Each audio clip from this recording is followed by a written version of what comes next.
అందరికీ నమస్కారం. ఏపీలో ఎమ్మెల్సీ ఎన్నికలు జరుగుతూ ఉన్నాయి. గుంటూరు కృష్ణా జిల్లాల నుంచి రాజా గారు తెలుగుదేశం పార్టీ తరఫున కంటెస్ట్ చేస్తున్నారు. తెలుగుదేశం పార్టీ మద్దతుతో ఈ ప్రచారం అది జోరుగా నడుస్తూ ఉంది. దీని మీద మన విశ్లేషకులు అప్సాన్ రాజేష్ గారు గుంటూరులో కొన్ని ప్రాంతాల్లో పర్యటించారు. ఎమ్మెల్సీ ఎన్నికల ప్రచార సరళి ఎలా ఉంది, ఏంటి, ఏమేమి అడ్వాంటేజెస్ ఉన్నాయి, డిసడ్వాంటేజెస్ ఉన్నాయి అనేది మనతో ఇప్పుడు పంచుకుంటారు. రాజేష్ గారు నమస్తే అండి. రాజేష్ గారు, ఎట్లా ఉంది? నిన్న మీరు వెళ్ళినట్టున్నారు గుంటూరు తర్వాత ఇటు కృష్ణా జిల్లాల్లో రాజా గారి ప్రచారం ఎట్లా నడుస్తూ ఉంది, అట్లాగే ఆయన ప్రధాన ప్రత్యర్థిగా ఉన్న లక్ష్మణరావు గారి పరిస్థితి ఏంటి? వాస్తవంగా గుంటూరు కృష్ణా పట్టభద్రుల నియోజకవర్గానికి సంబంధించి తెలుగుదేశం పార్టీ మద్దతుతో ఆలపాటి రాజేంద్ర ప్రసాద్ గారు, ఎక్స్ మినిస్టర్ గారు, ఆయన పోటీ చేస్తూ ఉన్నారు. అలాగే ఆల్రెడీ ఉపాధ్యాయ ఎమ్మెల్సీగా కొనసాగుతూ ఉన్న లక్ష్మణరావు గారు మరొకసారి పట్టభద్రుల స్థానం నుంచి పోటీ పడుతూ రాజా గారికి ప్రత్యర్థిగా సవాల్ విసురుతూ ఉన్నారు. అయితే ఈ సందర్భంగా లక్ష్మణరావు గారు ప్రజల్లో ఒక కొత్త ఆలోచన రేకెత్తించే ప్రయత్నం చేస్తూ ఉన్నారు. ప్రభుత్వానికి వ్యతిరేకంగా ప్రశ్నించే గొంతుకగా నేను ఉంటాను కాబట్టి రాజా గారిని గెలిపిస్తే అధికార పార్టీ అభ్యర్థిగానే ఆయన, అధికార పార్టీ సభ్యుడిగా ఆయన కొనసాగుతారు తప్ప ప్రజల పక్షాన ప్రశ్నించే గొంతుగా ఆయన తన వాడిని వినిపించలేరు. ఆ అవకాశం, అటువంటి ట్రాక్ రికార్డు కూడా నాకున్న నేపథ్యంలో నన్ను ఎంపిక చేసుకోండి, నేను ఉద్యమాల నేపథ్యం నుంచి అంటే ఉపాధ్యాయుల ఉద్యమ నాయకుడిగా నేను ఎదిగొచ్చాను అని చెప్పని తాను ప్రజలలో ఒక ఇమేజ్ కల్పించుకునే ప్రయత్నం చేస్తూ ఉన్నారు. నిజంగానే కొంత ఆరోగ్యకరమైన చర్చ కూడా ప్రజల్లో నడుస్తూ ఉంది. ఎవరి నేపథ్యం ఏంటి, ఎవరు అసలు సిస్సలు ప్రశ్నించే గొంతు? ఎందుకంటే ఆలపాటి రాజా గారైనా లేదు, ఈరోజు లక్ష్మణరావు గారైనా సరే కొత్తగా రాజకీయాలకి పరిచితమైన వ్యక్తులు కాదు. రాజా గారిని మనం 1989 కాంగ్రెస్ ప్రభుత్వ హయాంలో గుంటూరు జిల్లా తెలుగు యువత అధ్యక్షులుగా ఉన్న నాటి నుంచి చూస్తున్నాం. అంటే ఆయన రాజకీయ ప్రస్థానం మొదలైంది ప్రతిపక్ష నాయకుడిగా, తెలుగుదేశం పార్టీ ప్రతిపక్ష పాత్రకు పరిమితం అయిన సందర్భంలో ఒక రకంగా ఆ రోజుల్లో కాంగ్రెస్ ప్రభుత్వం ద్వారా తెలుగుదేశం శ్రేణులని ఊచకోత కోస్తున్న సందర్భంలో ఆయన జిల్లా తెలుగు అధ్యక్ష బాధ్యతలు స్వీకరించడం జరిగింది. ఆ రోజున జిల్లా వ్యాప్తంగా ఉన్న తెలుగు యువతకు ఒక జవసత్వాలు అద్దటంలో రాజా గారు సఫలీకృతం అయ్యారు. అయిన నేపథ్యంలోనే 1994 ఎన్నికల్లో వేమూరు నియోజకవర్గం నుంచి వారికి ఎమ్మెల్యేగా టికెట్ దక్కడం జరిగింది. అయితే ఇక్కడ గమనించుకుంటే రాజా గారు 1994లో వేమూరు నియోజకవర్గ శాసనసభ్యుడిగా ఎన్నికయ్యే నాటికి గ్రామీణ నేపథ్యం ఉన్న వేమూరు నియోజకవర్గంలో ఆ రోజుల్లో కనీసం తెనాలి టౌన్ నుంచి గ్రామాలకి బ్లాక్ టాప్ రోడ్ అనేది కూడా ఒక లగ్జరీ అయిన రోజులు. వర్షాకాలం వస్తే ఆర్టీసీ బస్సులు గ్రామాలకి రాలేని పరిస్థితులు.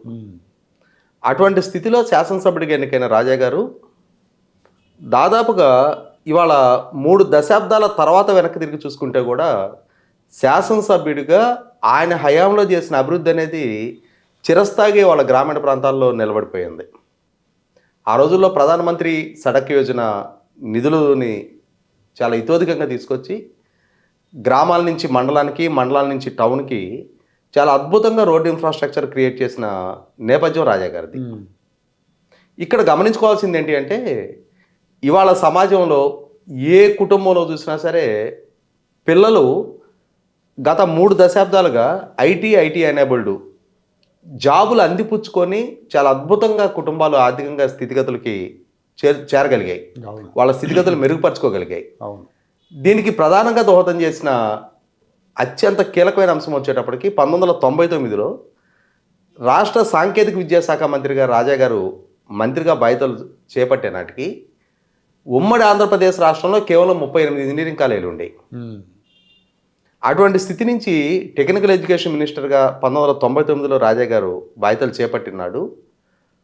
ఏకబిగిన 350 ఇంజనీరింగ్ కాలేజీలకి ఆయన మంత్రిగా ఉన్న రోజుల్లోనే అనుమతులు ఇవ్వడం జరిగింది.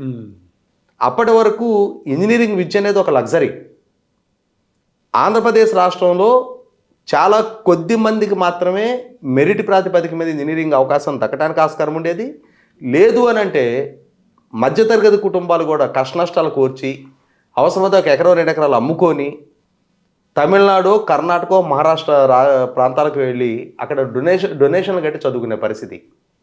అటువంటి స్థితి నుంచి ఇంజనీరింగ్ విద్యని ప్రతి కుటుంబానికి చేరువ చేసిన నాయకుడు ఆలపాటి రాజా గారు.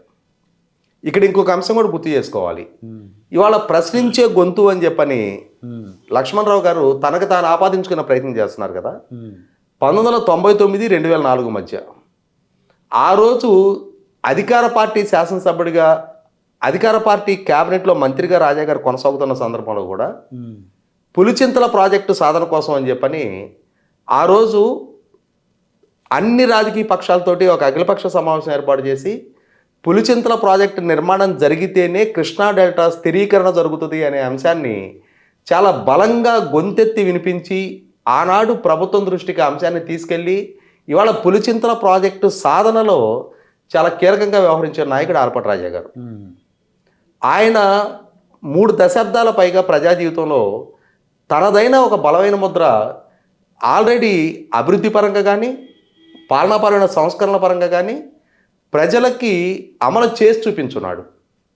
ఇదే సందర్భంలో ఆయనకి ప్రత్యర్థిగా సవాలు విసురుతున్న లక్ష్మణరావు గారు. 100కి 100 పాళ్ళు ఇక్కడ లక్ష్మణరావు గారి నేపథ్యం కూడా చర్చించి తీరాల్సిన అవసరం ఉంది. ముఖ్యంగా లక్ష్మణరావు గారి రాజకీయాలకేం కొత్త కాదు, పదవులకి కొత్త కాదు. ప్రస్తుతం ఆయన ఉపాధ్యాయ ఎమ్మెల్సీగా కొనసాగుతూ ఉన్నారు.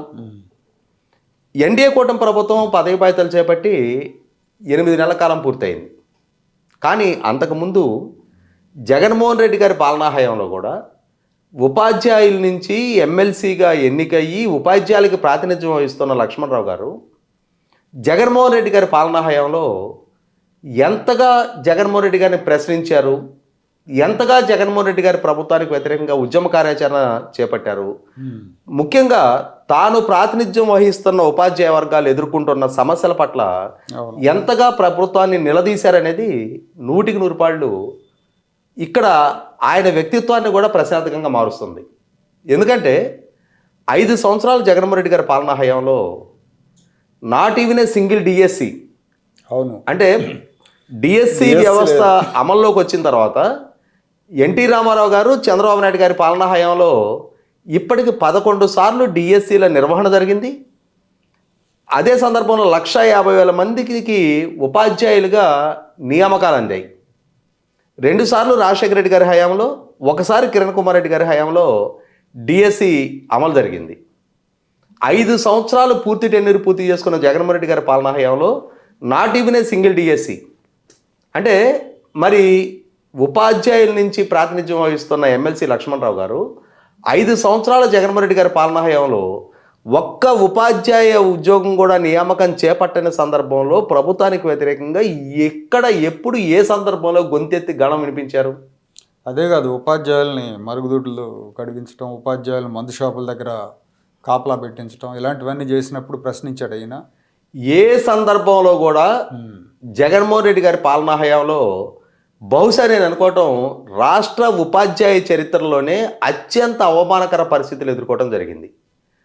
కరోనా సందర్భంగా వైన్ షాపుల దగ్గర క్యూల నియంత్రణ కోసం ఉపాధ్యాయుల్ని పోస్టింగ్ చేసినప్పుడు గౌరవప్రదమైన భవిష్యత్తు తరాలని తీర్చిదిద్దే ఉపాధ్యాయులని వైన్ షాపుల దగ్గర పోస్ట్ చేయడం ఏంటి అని చెప్పని గొంతెత్తి వినిపించి ప్రభుత్వాన్ని నిలదీయాల్సిన లక్ష్మణరావు గారు ఎప్పుడూ ఎక్కడ అదొక అంశంగా కూడా దాన్ని పరిగణించలేదనేది వాస్తవం. ఇక్కడ ఇంకొక అంశం కూడా ఉంది సురేష్ గారు. 5 సంవత్సరాల కాలంలో not even a single DSC అనుకుంటున్నాం మనం. 5 సంవత్సరాల కాలంలో not even a single DA, అవును, ప్రభుత్వోద్యోగులకి ఒక్క డిఏ కూడా విడుదల చెయ్యని ఏకైక పాలకుడు జగన్మోహన్ రెడ్డి గారు. మరి ఉపాధ్యాయులు ప్రభుత్వానికి వ్యతిరేకంగా గళం వినిపించారు అన్న ఏకైక కారణంగా వారిని ఎన్నికల విధుల నుంచి కూడా తప్పించే ప్రయత్నం జగన్మోహన్ రెడ్డి గారి వైపు నుంచి జరిగితే మరి ఎప్పుడెక్కడ లక్ష్మణరావు గారు గొంతు వినిపించారు? అంటే ఉపాధ్యాయులు అవమానాలకు గురవుతున్న సందర్భంలో వారికి అనుకూలంగా ప్రభుత్వానికి వ్యతిరేకంగా గొంతు వినిపించలేదు.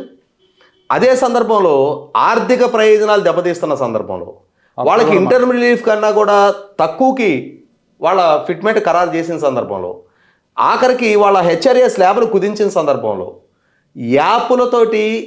యాప్లు ఆఖరికి ఇందాక మీరు ప్రస్తావించిన రోజుకు 6-7 సార్లు వాళ్ళ ఉద్యోగ విధుల కన్నా కూడా యాప్ల్లో డేటా అప్లోడ్ చేయడమే ఒక విధులుగా వాళ్ళకి బలవంతంగా వాళ్ళ నెత్తిన రుద్దిన సందర్భంలో కానీ, అన్నిటికన్నా ముఖ్యంగా 5 సంవత్సరాల జగన్మోహన్ రెడ్డి గారి పాలనా హయాంలో ఉపాధ్యాయులని బైండ్ ఓవర్ కేసులు పాలు చేసిన తీరు, అన్నిటికన్నా ముఖ్యంగా క్లాస్ రూమ్లో ఉపాధ్యాయుడు పాఠం చెప్తుంటే ఉపాధ్యాయుడు పక్కన పోలీస్ కానిస్టేబుల్ కుర్చీ వేసి కూర్చున్న తీరు, అంటే ఆ పాఠం వింటున్న పిల్లల ముందు ఒక అవమానకర పరిస్థితులు ఎదుర్కొన్న ఉపాధ్యాయులు, ఇటువంటి సఫకేషన్ ఉపాధ్యాయులు ఎదుర్కొన్న ఏ సందర్భంలో కూడా వాళ్ళ ఆర్థిక ప్రయోజనాలు దెబ్బతింటున్నా, వాళ్ళకి సరైన ఫిట్మెంట్ ఖరారు చేయకున్నా, అన్నిటికన్నా ముఖ్యంగా 2018లో 2 డిఏలు పెండింగ్గా ఉన్నాయన్న కారణాన్ని సాగ్గా చూపించి మీకు క్రమం తప్పకుండా డిఏలు విడుదల చేస్తా, మీకు మెరుగైన పిఆర్సీ ఇస్తా అని చెప్పని ఎన్నికలకు ముందు చేసిన వాగ్దానాల్లో ఒక్కదాన్ని సక్రమంగా నెరవేర్చుకోకపోయినా, వారం రోజుల సిపిఎస్ రద్దు చేస్తానని చెప్పని చేసిన వాగ్దానాన్ని నెరవేర్చుకోకపోయినా, 5 సంవత్సరాల్లో ఒక డిఎస్సి కండక్ట్ చేయకపోయినా, ప్రభుత్వానికి వ్యతిరేకంగా ఏ సందర్భంలో గొంతెత్తని లక్ష్మణరావు గారు ఇంకొక అడుగు ముందుకేసి ఆయన సమక్షంలో ఆయన కూడా సభావేదిక మీద ఉండగా వైసీపీ పార్టీ విజయవాడ సెంట్రల్ శాసనసభ్యుడు మల్లాది విష్ణు గారు పీడీఎఫ్ ఎమ్మెల్సీలని అత్యంత అవమానకరమైన వ్యాఖ్యలు చేస్తున్న సందర్భంగా వారి తరపున గొంతెత్తి ప్రభుత్వాన్ని ప్రశ్నించాల్సిన లక్ష్మణరావు గారు వారి తరపున గొంతు ఎత్తకపోగా ప్రభుత్వ అధికార పార్టీ శాసనసభ్యుడు తన వర్గానికి సంబంధించిన పీడీఎఫ్ ఎమ్మెల్సీలని అవమానపరుస్తున్న సందర్భంగా ఆ ఎమ్మెల్సీని మీరు మాట్లాడకండి అని చెప్పని వారించాం. ఇక్కడ మనం అసలు ఆ వీడియో కూడా ప్లే చేద్దాం. మీరు మమ్మల్ని ఎవరిని పిలవకుండా మీ ఇష్టాన్ని మైక్ పెట్టుకుని మాట్లాడుకోండి. మమ్మల్ని పిలిచినప్పుడు మాట్లాడుకోండి. మీరు ఎట్లా పడితే అట్లా మైక్ దొరికింది కదా అని చెప్పండి. ఏంటి చర్చ పెట్టేది? మీ అభిప్రాయం ఇప్పుడు చెప్పకూడదు. వీడిగా మైక్ తీసుకుని మాట్లాడుకుని మీకు కావాల్సిన వాళ్ళందరూ పిలుచుకుని మేము ఉన్నప్పుడు మాట్లాడకూడదని చెప్తున్నాం. శాసించడం ఏంటి? ఇదేమన్నా మీ సొంత పార్టీ వ్యవహారం ఏంటి? డోంట్ ఎమ్మెల్సీ గారని చెప్పి గౌరవిస్తున్నా, గుర్తుపెట్టుకోండి. మీ 5 పిఆర్సీలు, కాంట్రాక్ట్ ఉద్యోగులు, లేకపోతే ఇంకొకటి దాని గురించి ముఖ్యమంత్రి హామీల గురించి మాట్లాడుకునే సభ ఇది. మీ సమస్యలు వేరే మాట్లాడుకోండి. మీరు 5 కలిసి రూమ్ లో కూర్చుని గంటలు మాట్లాడుకోండి. నాకు చెప్పేది ఏంటి? జగన్మోహన్ రెడ్డి గారి గురించి మాట్లాడేటువంటి స్థాయి, అర్హత మీకుందా? అంటే ఈ విధమైన ఒక రకంగా తనని మీద నమ్మకంతో తనని ఎన్నుకొని తమ ప్రతినిధిగా కౌన్సిల్కి పంపించిన ఉపాధ్యాయుల ఎమ్మెల్సీగా లక్ష్మణరావు గారు 5 సంవత్సరాలు జగన్మోహన్ రెడ్డి గారి పాలనా హయాంలో రాష్ట్రానికి నష్టం జరుగుతున్న రోజు ప్రశ్నించాల. జగన్మోహన్ రెడ్డి గారి ప్రభుత్వం గ్రామీణ నేపథ్యం ఉన్న రాష్ట్రం, విభజనకు గురైన రాష్ట్రం, రాజధాని లేని స్థితిలో విభజనకు గురైన రాష్ట్రం, లోటు బడ్జెట్ ఏర్పడ్డ రాష్ట్రంలో పారిశ్రామిక పెట్టుబడులు పారదోలుతున్నా పట్టించుకోలే. రాష్ట్ర రాజధానిని నిర్వీర్యం చేసే ప్రయత్నం చేసి 3 రాజధానుల పేరిట ఒక అవమానకర ప్రతిపాదనతో రాష్ట్ర యువత భవిష్యత్తుతోటి ఆడుకుంటున్న సందర్భంలోనూ స్పందించలా.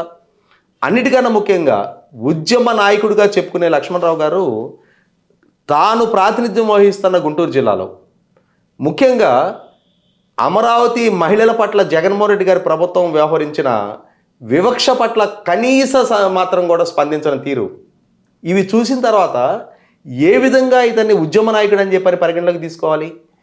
ఏ విధంగా ఇతన్ని గొంతెత్తి ప్రశ్నించే తత్వం ఉన్న నాయకుడిగా ప్రజలు పరిగణలోకి తీసుకోవాలి?